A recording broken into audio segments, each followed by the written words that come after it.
Hi, this is Ian Iverson with Oraclear Media, and I'm making another video today, and this one is about energy of money.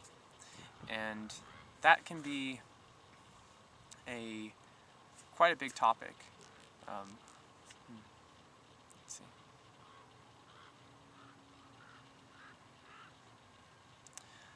Hi, this is Ian Iverson, and this is Oraclear Media. Today in this video, we're talking about the energy of money. That's a very interesting and wide-spanning topic that relates to all of us. It's something that we work with every single day, whether we know it or we don't. It's something that is intertwined in most of our life. So, getting into the energy of money, first let me start off with a little bit about how that has intrigued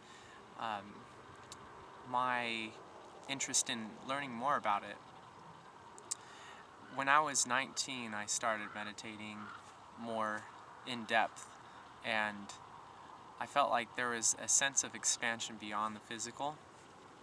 And with that sense of expansion, everything that I interacted in the physical world, which is also a sense of energy but in particle form, everything I interacted with changed in perspective, including money.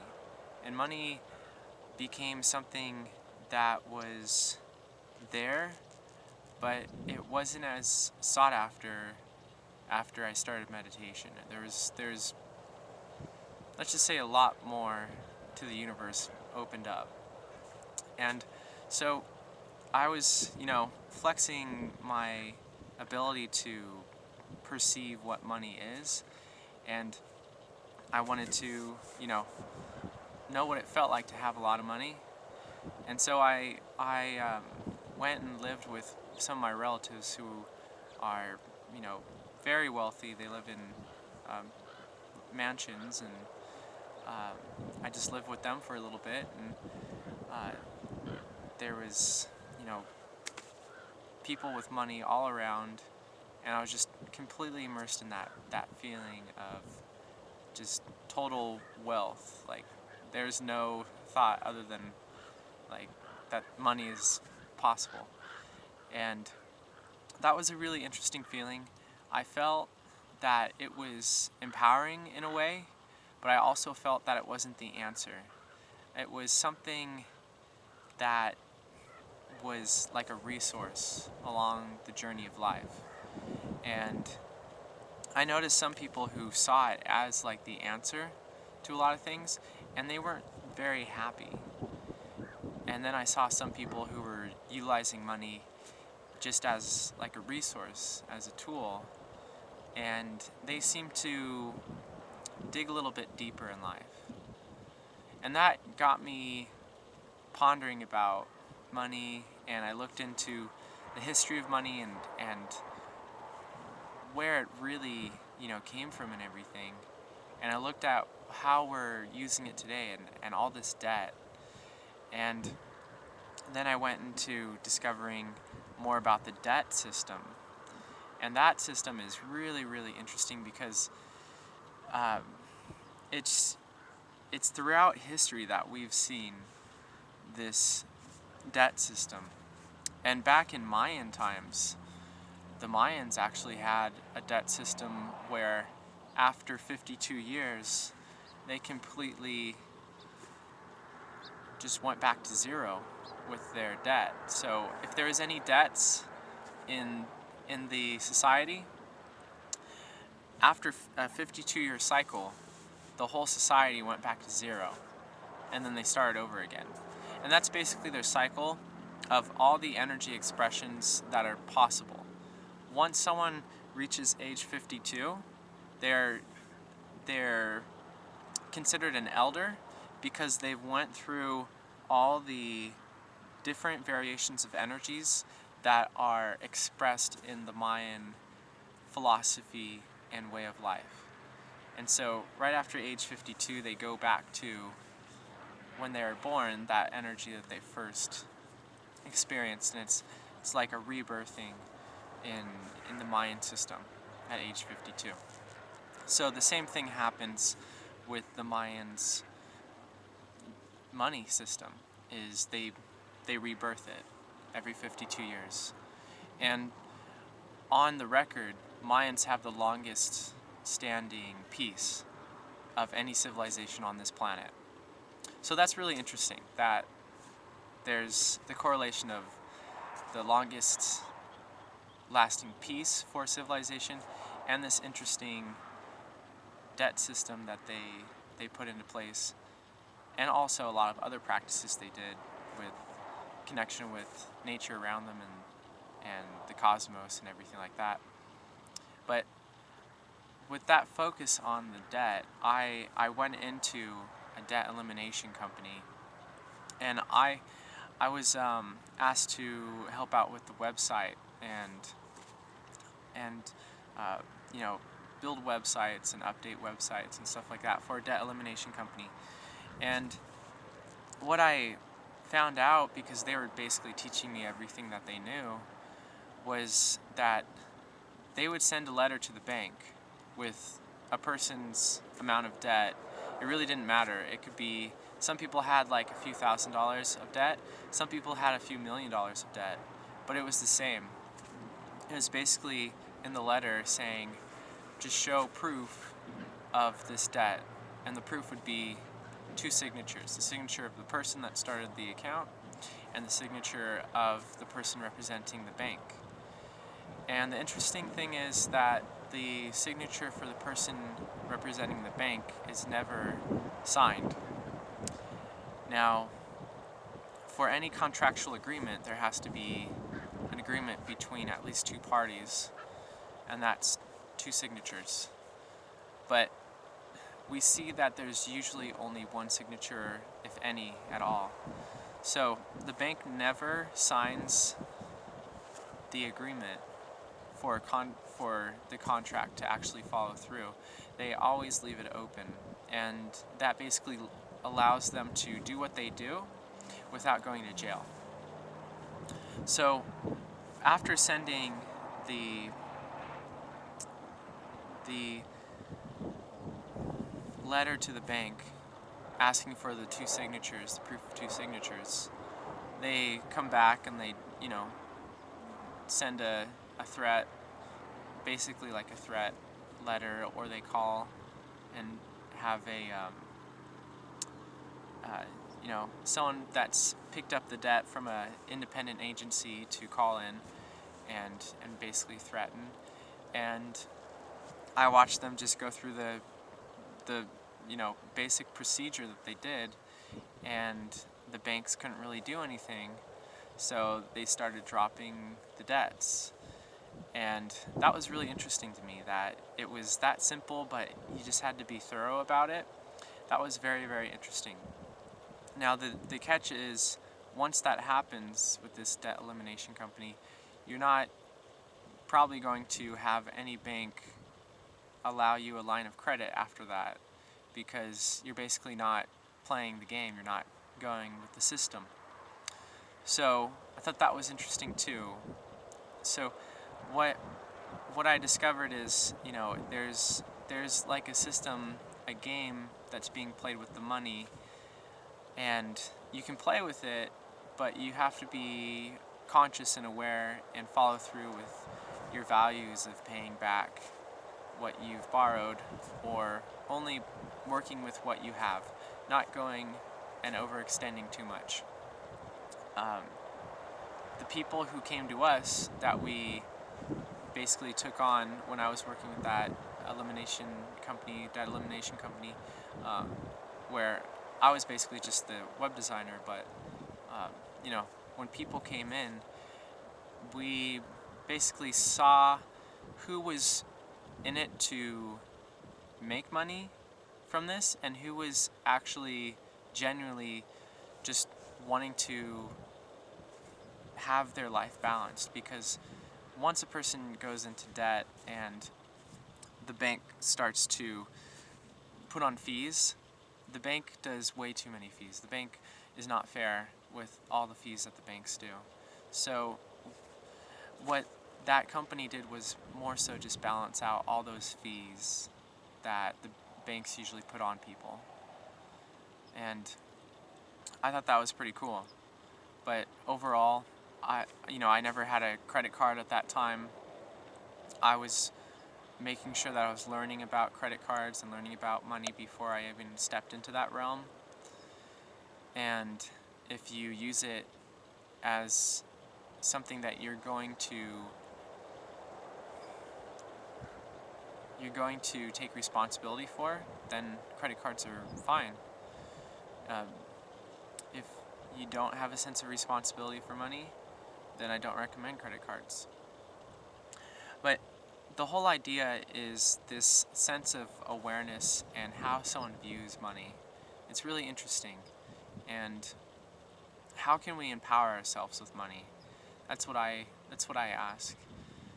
Because there's this whole realm of debt that is being perpetuated, and some people are balancing it, but some people don't even know how to balance that. And it starts with simplifying and creating a good direction for one's use of money. And what I found was this awesome book that creates a really good direction for money. It's called Money is Love, and it's by Barbara Wilder. And you can find this online. You can type in Money is Love and find her website. You can find this book on Amazon. I definitely recommend it. And I'm going to read a little bit from this book about money and the history of money and transforming our awareness of money. So I'm going to start with this, and this is more about the history. So money as the link between heaven and earth lasted well into the Roman period. But as the spiritual underpinnings of the Roman Empire dissolved, money for a time lost its divine connection. The Celtic tribes of Europe still held gold sacred when Julius Caesar conquered Gaul in the 1st century BCE. Caesar discovered the gold route of the Celts, a spiritual path that ran from the gold fields of Ireland through Britain, across the Channel, and into Denmark and France.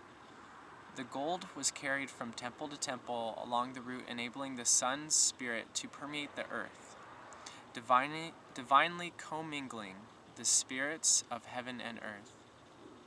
But the Romans, who had lost all awareness of the sacred realms, saw the gold only as a secular wealth.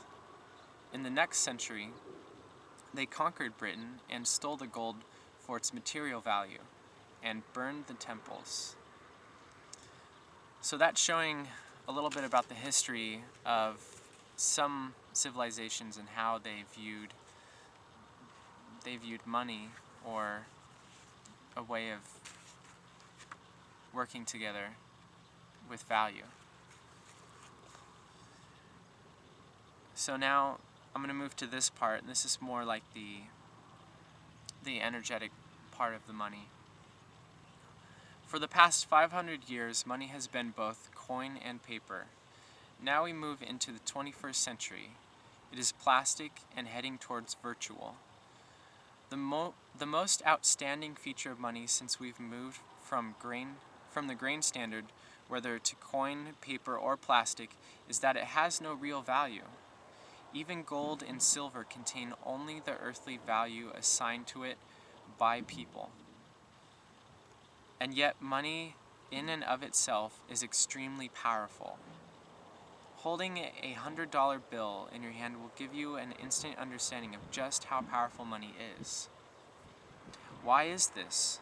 Why is money powerful? Because money is energy. The energy of money directed by the collective consciousness of the community. As humanity becomes less and less connected to the divine, we have put more and more of our attention into money. Getting money, spending money, hoarding money. Money is no longer a link, a connection with, or an expression of the divine. but has replaced God. Instead of dedicating money to the divine, we have made money itself sacred. How do we turn this around? How do we begin to return money to its sacred place on the planet and in our lives? And doing so, open ourselves to the abundant flow of money. First, we have to understand what creates our reality. Is where and how we focus our thoughts, where we put our attention, and with what intention. That is, we have to know a little bit about the principles of quantum physics. And then it continues on about the principles of quantum physics. A great thing to know, or study, I would say, learn about, inquire, is how energy, or based off of consciousness, energy can be a particle or a wave. Or life can be a particle or a wave. So it can be energy or matter. And that's a really interesting thing because it's all based off of our awareness. When we're aware of something, when we're focusing on something, it's more structured. When we're not really focusing on it but leaving it open, it's more energetic. And so quantum physics goes into that. A great documentary is What the Bleep Do We Know? And it's all about quantum physics. So let me continue with this. Everyone who applies the principles and begins the process of changing the energy of money from fear, greed, lack, and anger to love, joy, abundance, and goodwill will find themselves living a happier, more abundant life. And this is a good thing. But this personal benefit is only half the concept of money. Or half the concept of money is love. So they're moving more towards love as a overall energy, and saying that we can imbue love into our money. Not that money is the source of love, but that we can put love into our money. And so the other half is the promotion of money as love through the planet to help heal the relationships between nations, to stop war, to end hunger and disease, and heal the environment. So these are all, a grand view, but little actions do make a big change. So we can do this. We can, little by little, transform the way that we view money as a collective, just by viewing it differently and by acting on it differently. So the last thing I'm going to read in this book is the Money is Love prayer, and it's at the one of the last sections of the book. And there's a lot of really cool resources and tools in this book, so I definitely recommend it. But here's the Money is Love prayer. Universal Divine Source, I take this time to open myself and my life to your abundance, the abundance that flows freely through this honorable universe, the abundance that is for the many, not just the few, the abundance that is my birthright as a divine being on the path towards enlightenment. Help me to learn that money is not separate from you, but is part of you, as I am part of you, and you are part of me. Help me learn that money is an integral part of my spiritual lesson learning. Help me to learn that money is not mine to control. Teach me to begin to change my attitude towards money.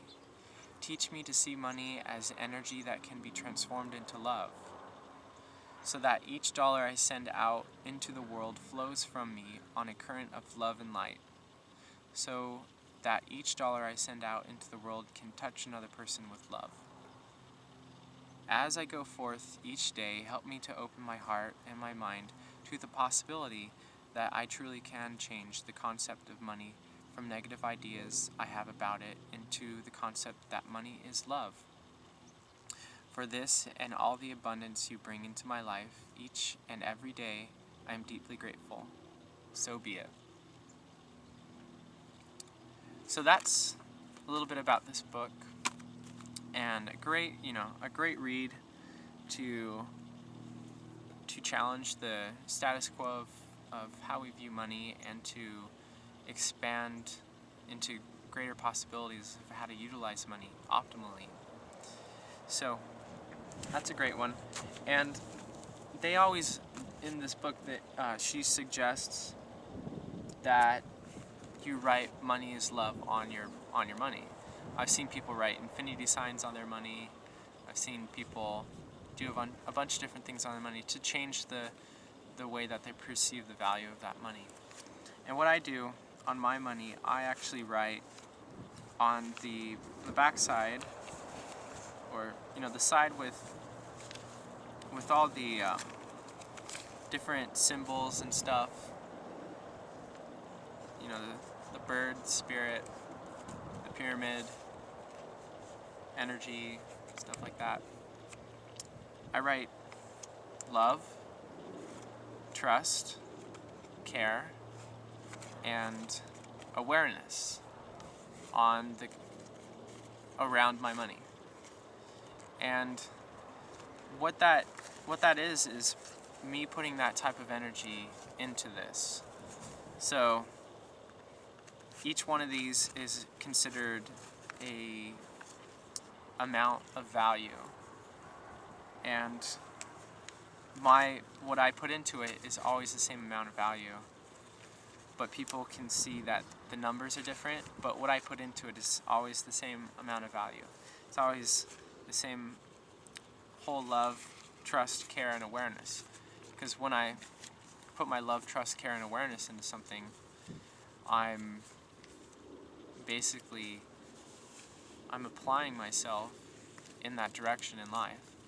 And so that means a lot to me. So it brings a greater awareness of how I use my money, or how I use money as a whole, I would say. So I definitely recommend any creative way that you wish to transform your money.